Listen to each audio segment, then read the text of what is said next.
Welcome, everyone, to today's webinar, Efficiently Reviewing Student Work within the BookWidgets Reporting Dashboard. My name is Kate Baker. I'm a seasoned educator with 25 years in education and the head of community engagement here at BookWidgets. I'm also the coordinator of the BookWidgets Ambassador community. And joining us today is my colleague, Frederick. He'll be off camera, but he's in the chat keeping an eye on things, so feel free to ask any questions throughout the webinar. If you are new to BookWidgets, BookWidgets is a content creation and evaluation tool for teachers. We save teachers time and energy by providing the tools to support your students' learning process from beginning to end with 40 customizable widget templates and 36 question types, 30 of which are auto-scored for building a variety of professional and interactive lessons designed to enhance student engagement, comprehension, and assessment. And if you are integrating BookWidgets into a learning management system like Google Classroom, Microsoft Teams, Moodle, Canvas, Blackboard, and more, you can use the Live Widgets feature to keep an eye on your students' progress in real time. And whether you're using BookWidgets via the web or a learning management system, our reporting dashboard, which is the feature of today's webinar, makes it easy to review student work and efficiently provide scores and feedback. So what is the reporting dashboard? The reporting dashboard in BookWidgets is a tool that helps teachers streamline and speed up the grading of assignments and providing feedback to students. So on the agenda for today's session, we will do a deep dive into the functionality of the reporting dashboard for reviewing, returning, and exporting student work. And if you would like more information on how to create a widget, I recommend visiting our BookWidgets Academy page, where you can view and find recordings of previous webinars for getting started with BookWidgets, as well as how to create specific widget types. And next week, I will be doing a webinar on the WebQuest widget and how to create a complete lesson using that widget type. So I'm going to just drop this in the chat, bookwidgets.com/webinar. So if you need additional, oops, I mistyped that. Only one period there, sorry. You can go to the webinar page and check out all of our previous recordings. Plus, we have a lot of useful tutorials in our help section and our knowledge base within BookWidgets. And we also have on our YouTube channel lots of videos that will help you. So today's focus is on the reporting dashboard. So the reporting dashboard provides this overview of all submitted assignments from students. And within this, you're going to see two sections.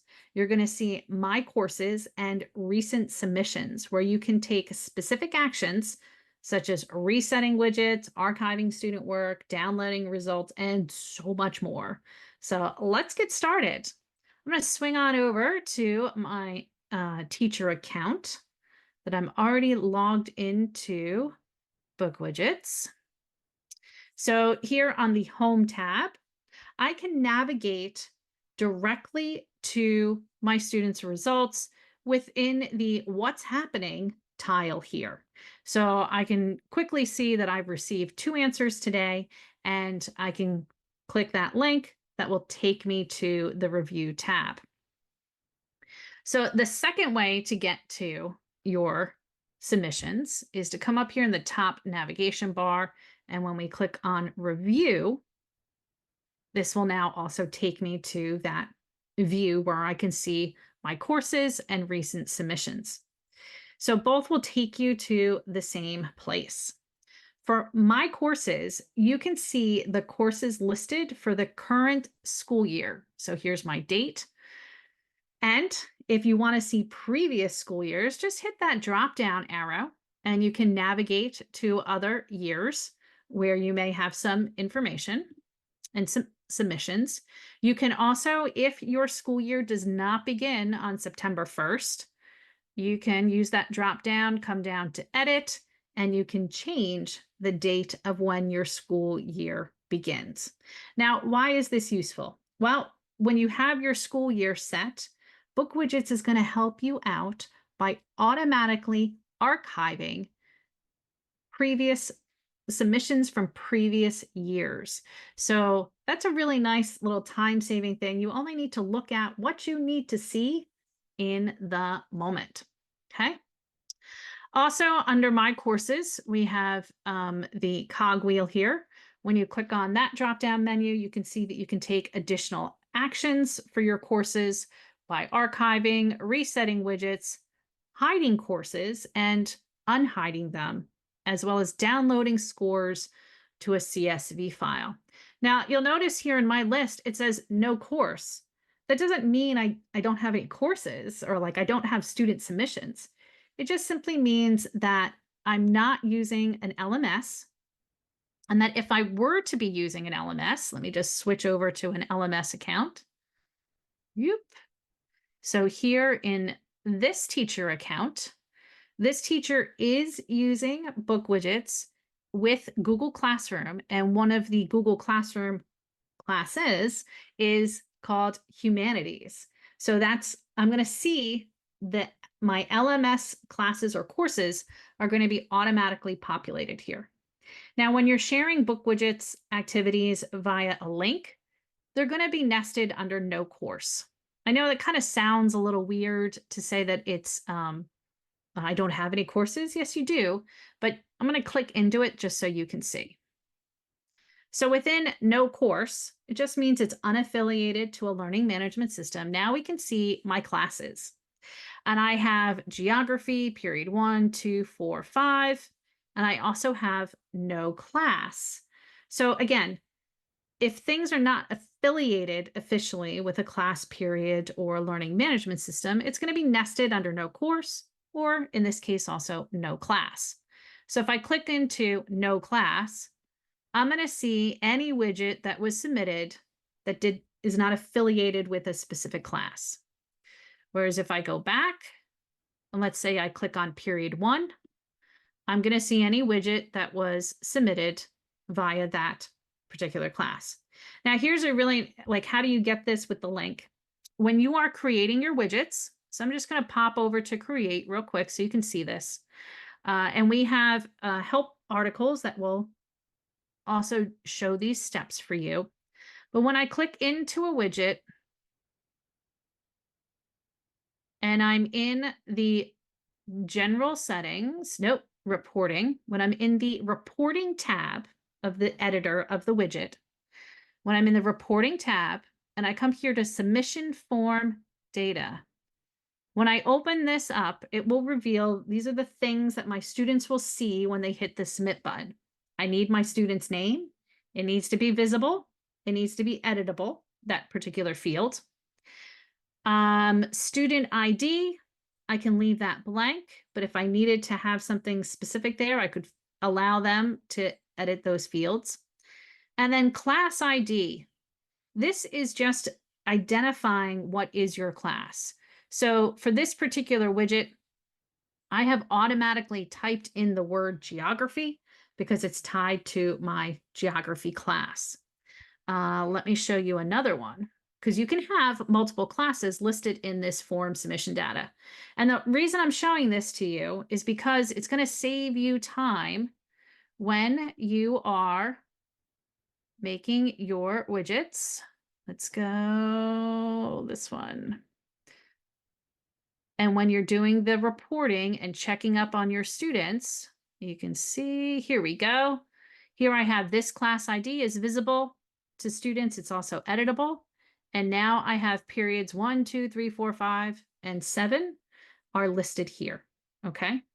So when my students go to submit the widget, they will see within that dropdown. I'm just going to go to preview so you can see what this looks like. I'm going to hit the trash can so I can clear my answers. And then I'm going to hit submit. And then now you'll see when I go to send my answers, I have my student's name is there, and then this drop down for class ID. So if you're not using a learning management system, I highly recommend that in your form submission of your widgets, you include this class ID. Okay. All right, let's go back to review and let's go into some work and let's go take a look at it. So again, I'm on this top level of review. I have my courses listed, and then I can also see any recent submissions with the title of the widget activity is listed there. I can also see if it's affiliated with a course, affiliated with the class, and the last activity for when a student completed this particular widget. Okay. Let's go into no course. Same thing. I can see now my classes that are unaffiliated. Now, next to the drop down here for classes, here's a fun tip that is going to save you time. I can group specific classes together. So I know that I'm teaching geography, period 1, 2, 4, 5. They are all getting the same class materials. I am teaching multiple sections of the same content. So what I'm going to do to save myself time is I'm going to group these classes together. I'm just going to call it World Geography. Okay. And now I have all of my classes for that content area are grouped together. So I don't have to switch from class to class to class to score their work.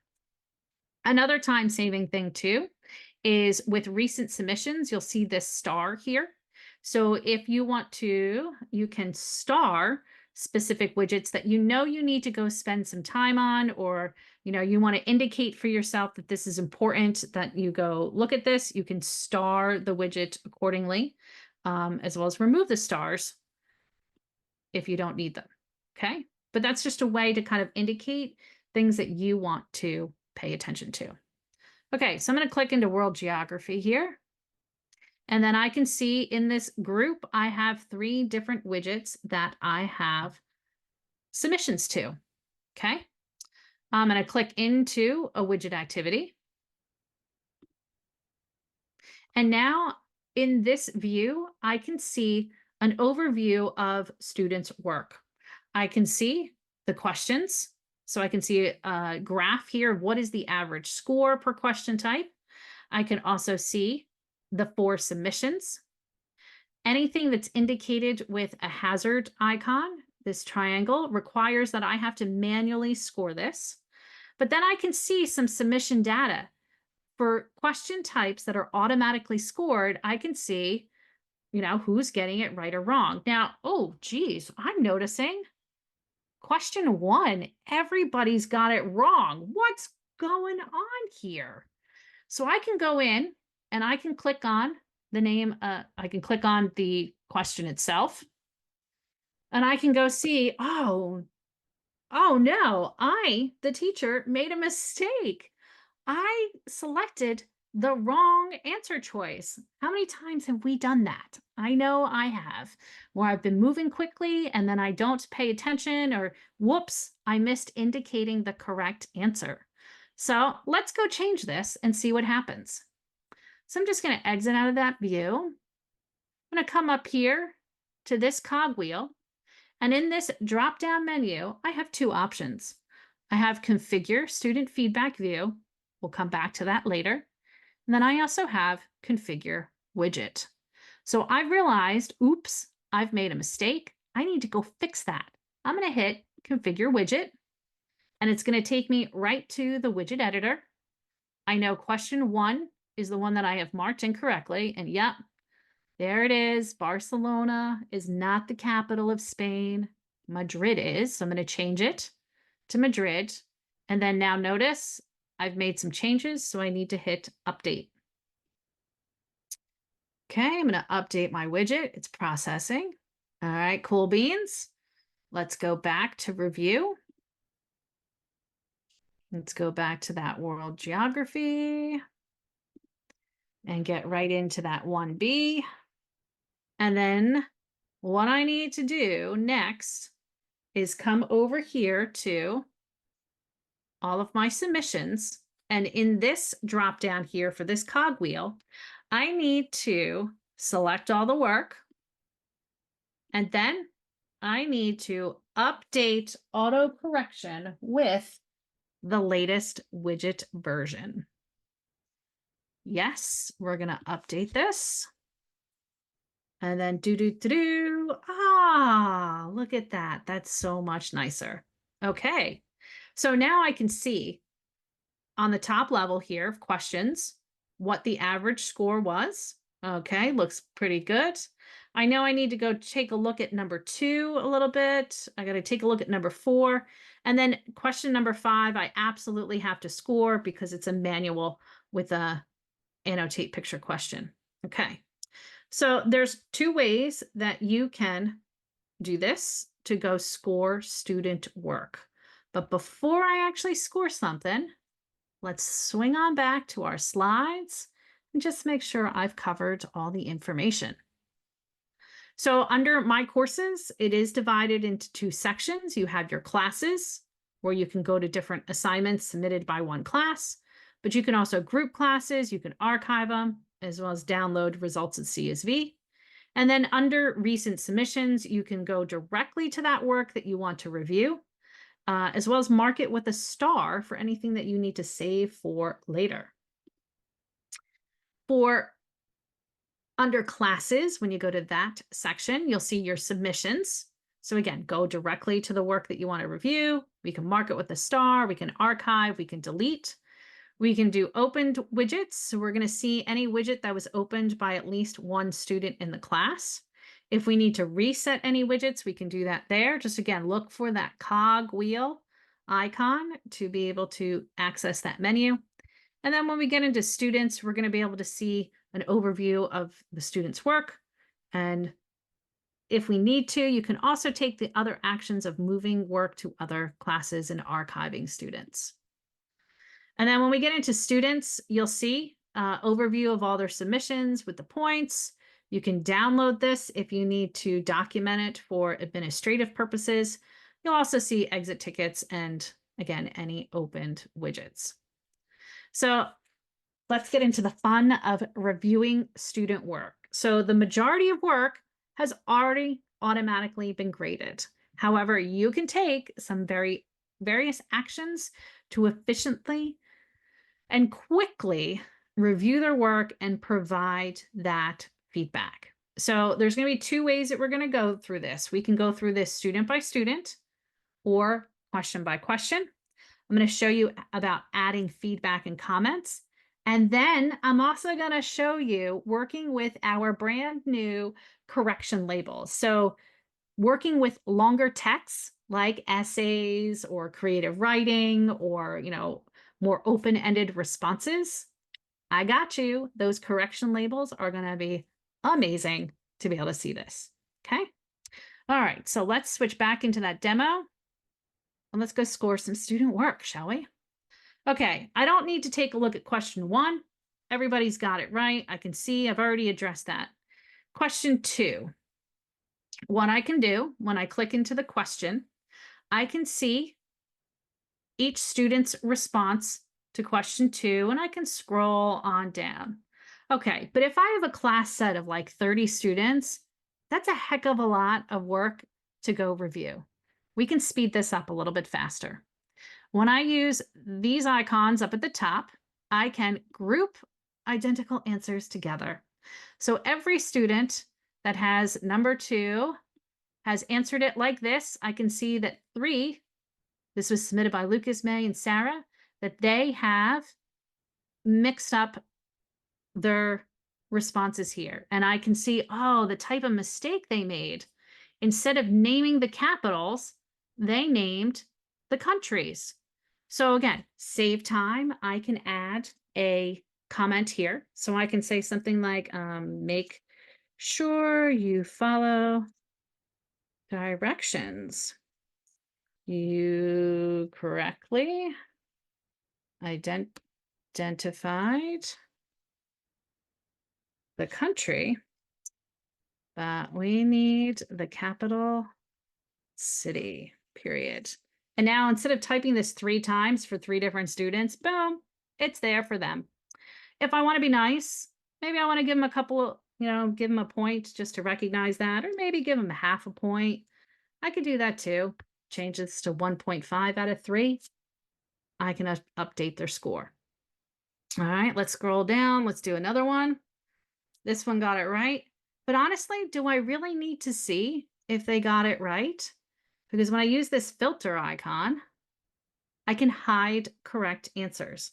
Now, I do caution you about always hiding correct answers because it is nice to see them and so that you can give some positive feedback. I can say, good job. Following directions. And then that will appear for the student. Okay, let's go to another question.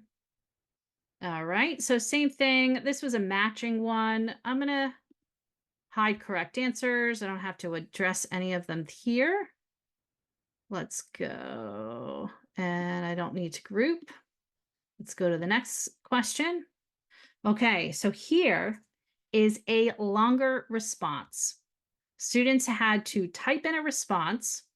What capital city would like to visit and why? So I need to review this one. And you'll notice I have a couple of check boxes down here. So as I'm reading students' responses, there is a little bit of automatic grading because I'm using key words. So I've included, when I set up this widget, that I, direct my students. I want you to restate the question in your response.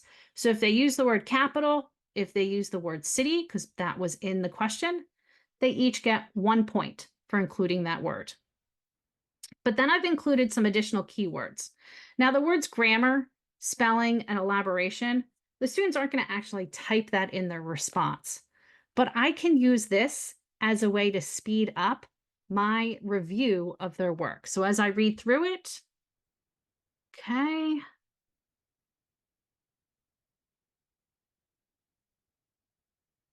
All right, spelling and grammar seem pretty good. There's also some elaboration. So now I can check those boxes and you'll see now that score is 5 out of 5. Let's go to the next one. Want to visit Dublin, Ireland. Okay, yeah, there's a capital. They've included the name of a city. They didn't use those words, but I can recognize this. We have, yeah, spelling and grammar are correct, but we're missing some elaboration. And if you notice, they've only gotten a 4 out of 5 for this. And I can do some additional things. So I'm going to highlight that last part of the sentence. And we can see now, once I do the highlight, that this pops up this new menu. This is how you access correction labels. So I've highlighted this. I'm going to click on this icon, Show Label Selection. Now, the first time you're using correction labels, you're going to see that it's blank. You're going to see these little boxes of color, but there's no indication there. So I'm going to hit on the 3 dots. And now I'm going to add some corrections. So I'm going to edit this one. I'm going to change this color to pink. I'm going to call it elaboration. I'm going to give it a code, EL, it's just shortened, I'm going to hit save. If I needed to call out like specific spelling or grammar mistakes, how about I add another label? Spelling. SP. I can leave it blue, hit save. Let's say, if you're doing math work, or, you can say like, show your work, or you can label these anything you want. That's the beauty of this, is that you have total control. So show your work, give it a color, change the colors, whatever you like, hit save. And once you've entered these in once, they will appear now in every widget that you're going to access the correction labels when you're reviewing student work. I can also do this. I can move them around. You know, if I find that I'm always doing one particular label or another, I can make it appear in my dropdown. Okay. So I'm going to hit this and then boom, there it is. EL, it's right there. I've labeled it. And now I can add in a comment if I so choose. Tell us more about your family. Okay. Let's do another one.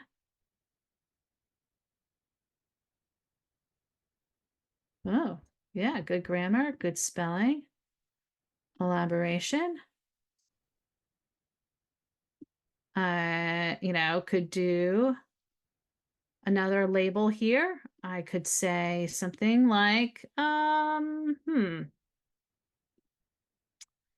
it's because I want to not only showcase, call out their errors, but I might also want to say like, some positive feedback. I'm just going to say it creative, CR. And if, let's see, emojis, can I put in a smiley face? And let's hit save. Oh, look at that. Okay. So I'm going to select that label and boom, there it is. I like your opening sentence. All right. Keep going. All right. This one, we get a capital, we get a city. Yeah, we get grammar, spelling, but I want to.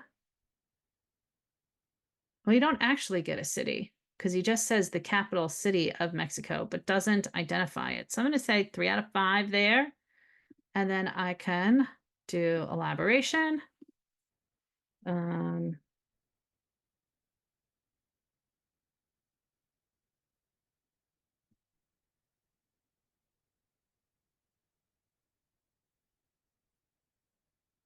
Okay, boom, done. All right, that was nice and fast. Okay, cool. Got that one done pretty quick. And next, this one is an annotate picture question type. This is identify the following by labeling each on the map. So I have this list of items that are on this map. And then students are using the tools, the drawing tools, to annotate and label. Okay, so for this one, I can see this person correctly identified things. So I can use, let's see, oops, can highlight, there we go. I can enter in a comment and say, good job. You noticed how I highlight that? I can also do annotation with a pen. So I can like check them if I need to do that for myself, but I don't, if I need to circle something, oh, there we go. There's this typo there, so I can circle that. I'm gonna add a comment and say capitalization error. Whoops. Okay. But I can see they've got 1, 2, they've got all the things listed, and I can go 10 out of 10. Next. Woof, look at all those errors. I got this here. Whoops, let me use this one. And if I make a mistake, I'm gonna use this, click on that and exit out. There we go. So I'm gonna click here. Spelling and grammar, spelling and capitalization. So even though we've got a pattern of errors, I'm going to say 8 out of 10 on that. Scroll down. Let's do the next one. That one's all good. Scroll down. What's nice about this too is like I can use these controls to like zoom in. So let's say I'm doing a diagram for science class. I can really zoom in to see the students' annotations and how they've marked it up. We're going to put in a comment.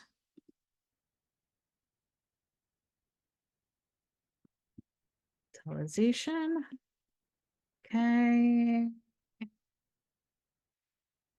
Say 8 out of 10. All right. And that's it for this class set. All right. Exit out of that view. Now I can see overview of what was the scores for each question type. It's all color coded per student.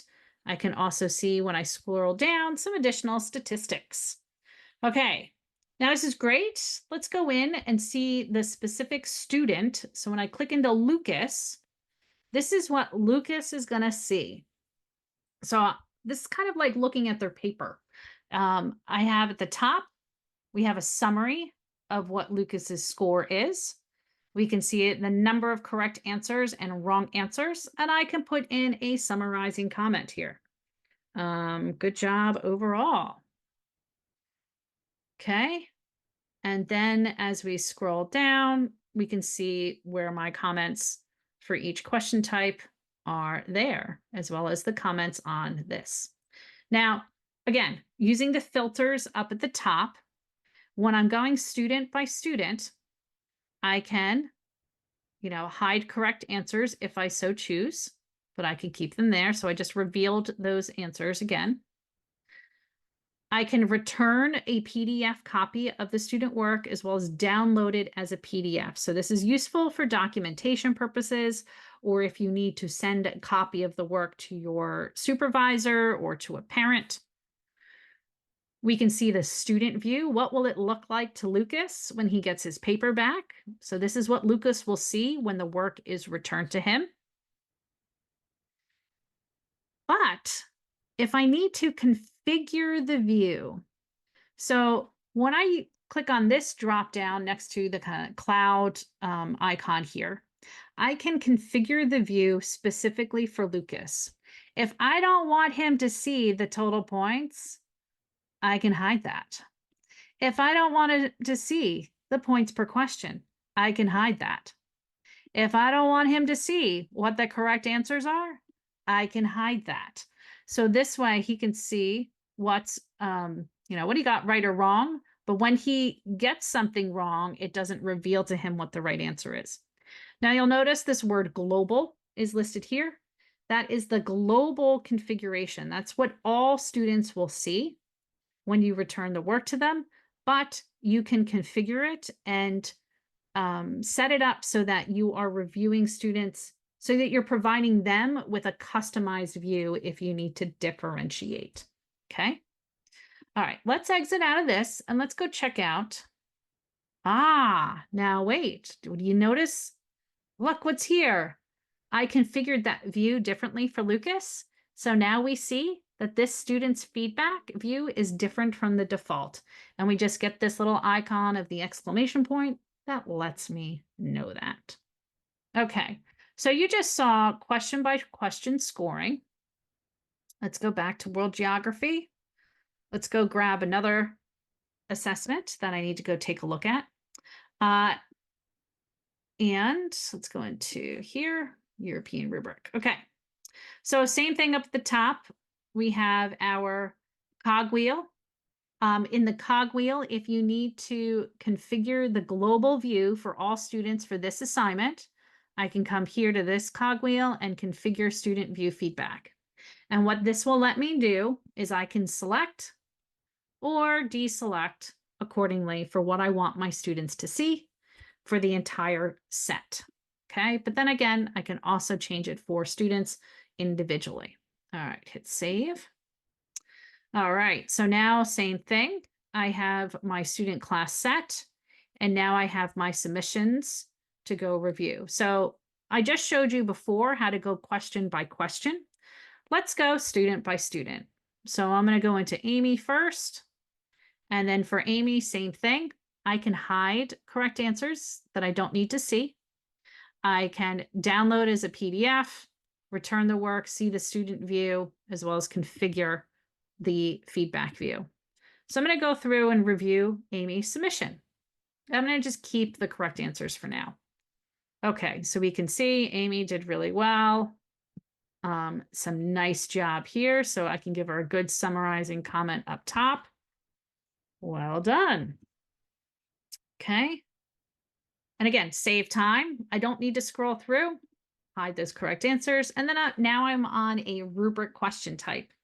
So the last question in this task was a rubric question. And the students are self-evaluating and they are reflecting on how well did they do during this activity. Did they study? How well do they think they did? Are they satisfied with the performance? And do they need some additional help? So I can see with this cap icon here that this is what the student has selected. I agree. I think she did really well. So I'm going to click with all this too and say, I agree with your self-assessment. Bravo on a job well done. Okay. And then now I can give, this wasn't really scored, so that's why it's 0 points here. It's not anything that's right or wrong. So this is an unscored question. All right, let's turn to the next student. Hit those arrows. So here I'm on Eli's. I can see, oh, Eli, number of correct answers. You only got 1, wrong answers 2. I can go through and see what happened. I can give a comment. Those images. I can see his chart here, what he selected. And scroll down. And I can say, yeah, I'm concerned about your results. So he's going to see this, and I'll show you what that looks like momentarily. And let's meet after class to discuss some extra help.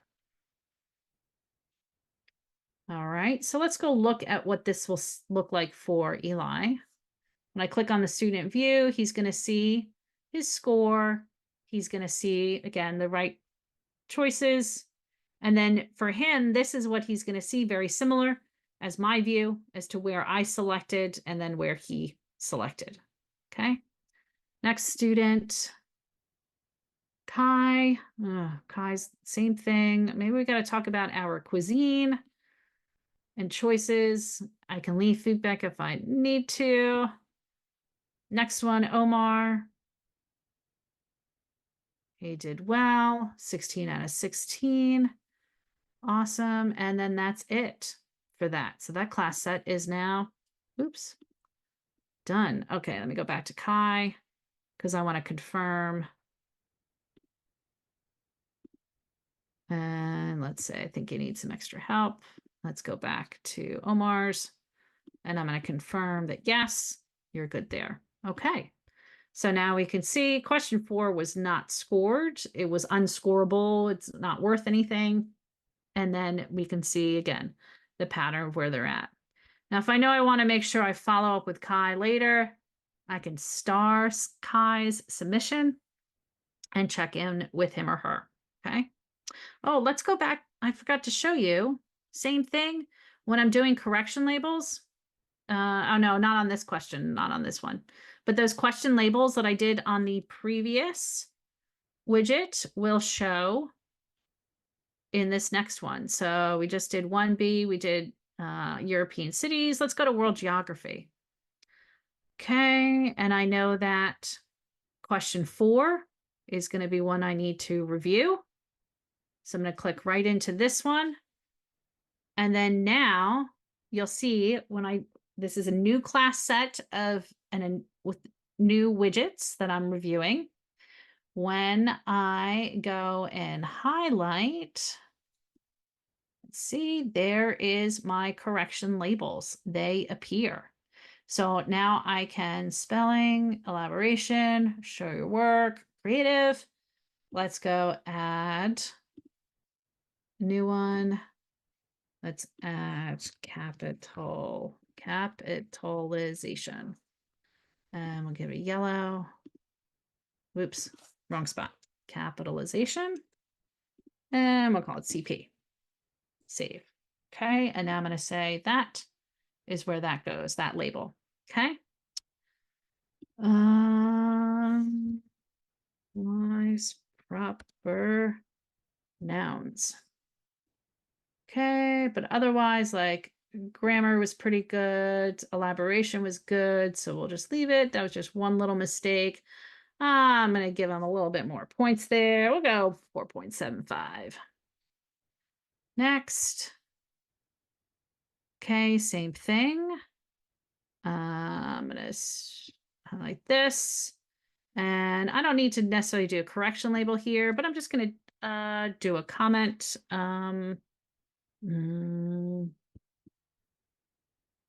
Details. Okay. Oh, this one. Let's do some correction labels. Capitalization. Capitalization. Capitalization. Oh, capitalization. Okay. We do have a city. We do have a capital, but there's definite issues here with elaboration. Not elaborating. Okay. Right. Capital, we're good. There's some good elaboration. Oh, let me check the box that yes, they elaborated, so I can give them a point for that. Yes, elaborate. And oh, let me do this one with creative. Okay. Okay.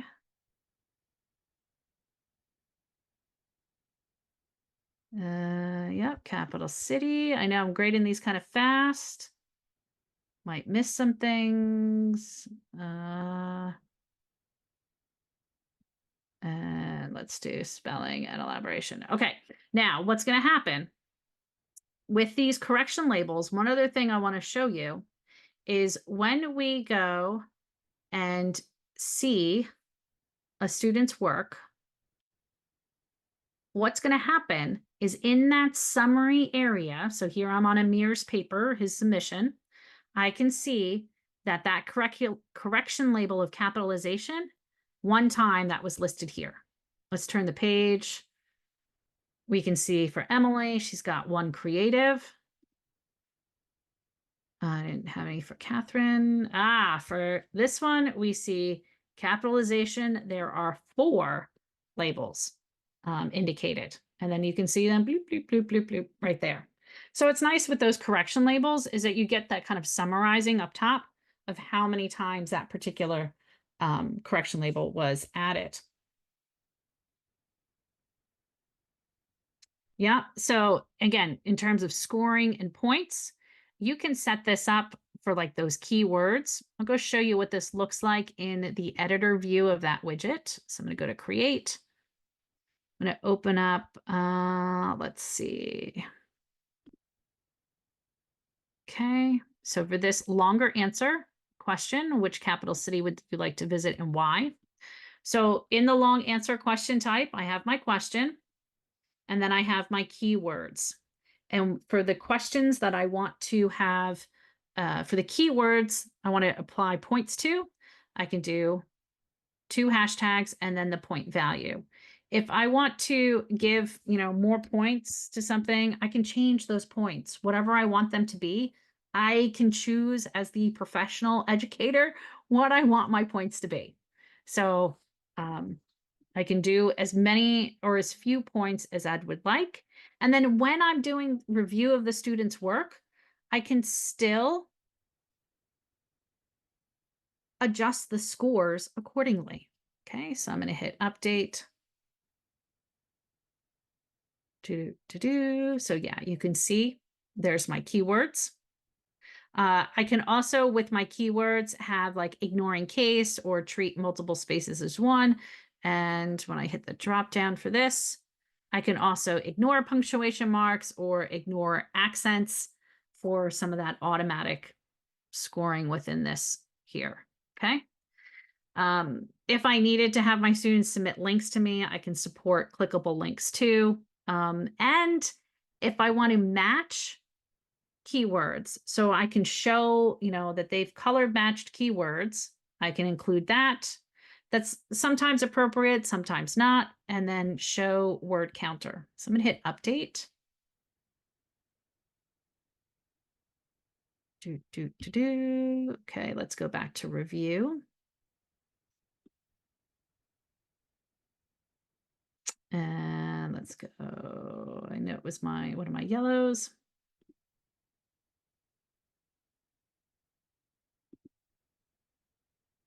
Okay, and nope, this one I didn't change.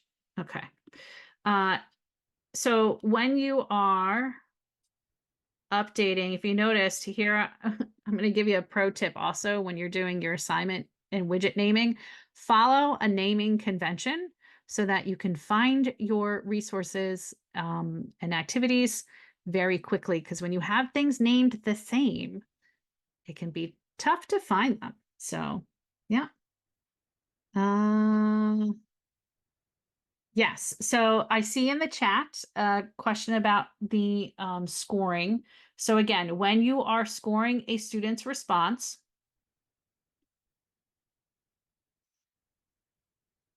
and we see that they have, they get their 1, 2, 4 points, etc.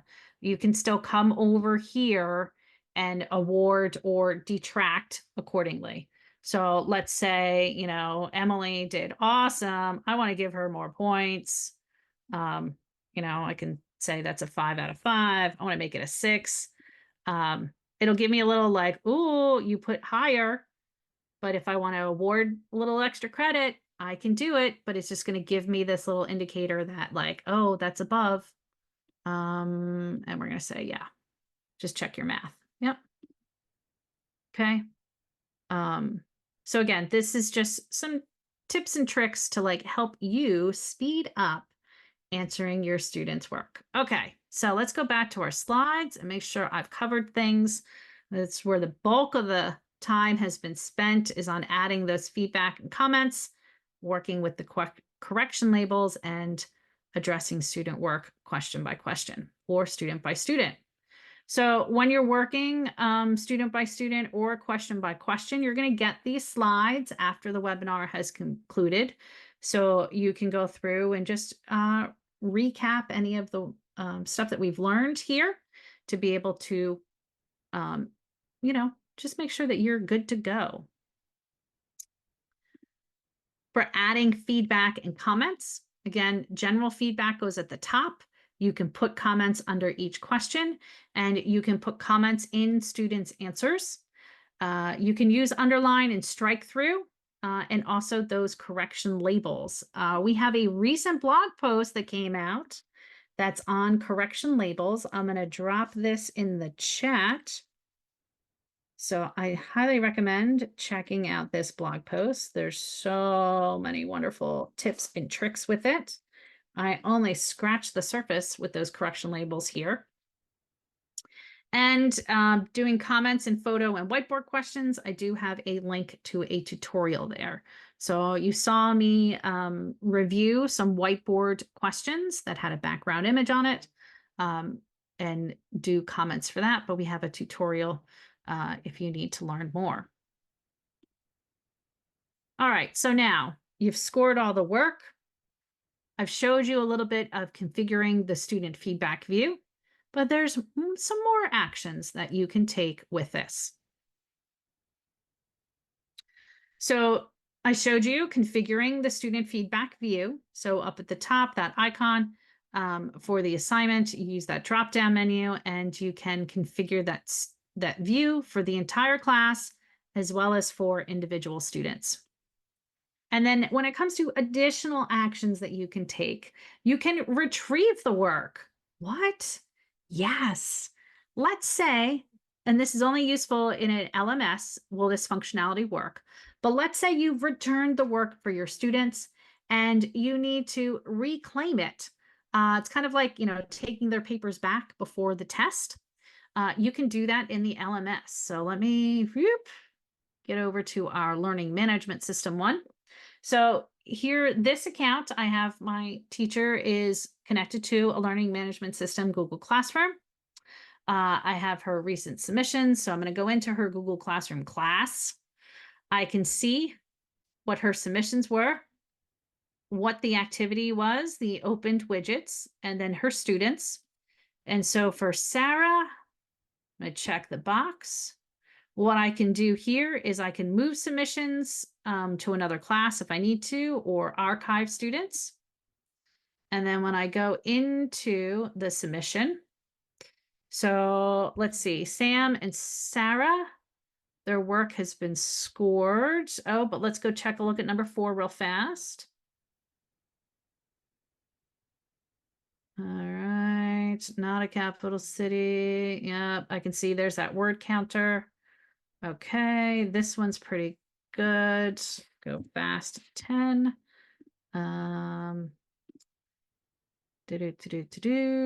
Okay. Sam's here's 5 out of 10. Okay. Exit out. And the rest was auto scored. Now I see this icon, all right, next to my student submissions. So I'm going to check those boxes, select all their work. I'm going to return the work to them. So they will be able to see my feedback. If I need to configure the student view, so this works for any LMS, I can do that. So I'm going to return the work to them. The work has been returned. Yay, close this. But now I'm going, oh, it's time for the test. I need to reclaim their work because I don't want them to see their answers.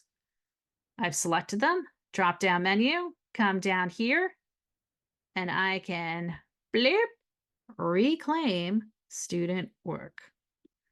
So I'm going to reclaim it. Students will not be able to see the feedback or the scores anymore. I'm going to reclaim that. And then now I have it back. So this being able to reclaim student work, being able to have students, so you can see from the drop-down menu here, there's a little bit extra functionality when you connect your learning management system to BookWidgets, and that return work and reclaiming it is one of those features. Okay, let's go back to our slides. Downloading PDFs, you can certainly do that. This is good also for your elementary students who might not have an email address that you can return the work to them via email. So if you need to print it and distribute to them on paper, you can certainly do that. If you can also download your results as an Excel file and save that as an archive work, and as well as delete work. But remember, archiving, we take care of that for you at the end of the school year, so don't feel the need to have to do that. And if you have to recalculate results, I showed you that before, you can access the knowledge base article that is linked in the slides, which you'll get again at the end of our time together. When it comes to the statistics, just to recap, you get an average score per question, grades per student plus sorting and percentage, and then you get some additional statistics here to see what your median score is. All right, so as far as exporting, searching, and filter, so all your students' work is in BookWidgets. What do you do with it? Well, you can search and filter results. This is where the star comes in pretty handy. You can also export results and archive them. So let's go back to our submissions here. And here I am up at the top. I have this search results. So when I click on that magnifying glass, it will take me to the search area. I can search for a course. I can search for if I need the title of it, but I could also search for students. I can search for class periods if I need to. I can search by date. If something was starred, I can also search for that as well. Okay, so the search is useful to be able to, find things that you want to access quickly. All right, so this brings us close to the end of our time. Some additional handy links for you. We have support at bookwidgets.com. If you ever have a question, you can always email us and we will absolutely help you out. You'll probably get an email from Frederick if you email us. Webinars, I've shared that webinars page where you can access the previous webinars that we've done as well as see upcoming ones. Again, next week's webinar will be on the WebQuest widget, how to build that complete lesson.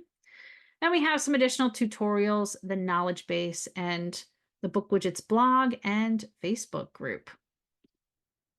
So I'm going to pause the recording, but I'd like to thank you all for joining us today. And so happy that you have been here with us. And we're going to do some Q&A. So once again, thank you all for joining today's webinar.